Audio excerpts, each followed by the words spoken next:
Həyat tək yaşanılmazdı. Yaxşı dostlar sayca azdı. Dost dosta var dar günündə, möhkəm bağ var dost sözündə. Yaxşı dosta kürək rahat söykənə, dostsuz adam bir küləyə yellənə.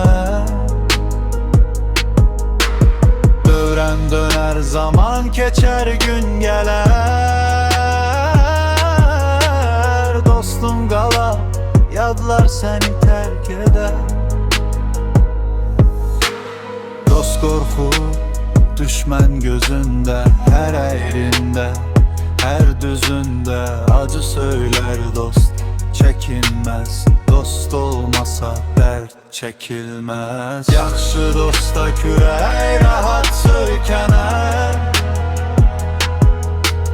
dostsuz adam bir küləyə yellənər. Dövrən döner zaman keçer gün gələr, dostun qalar yadlar seni terk eder.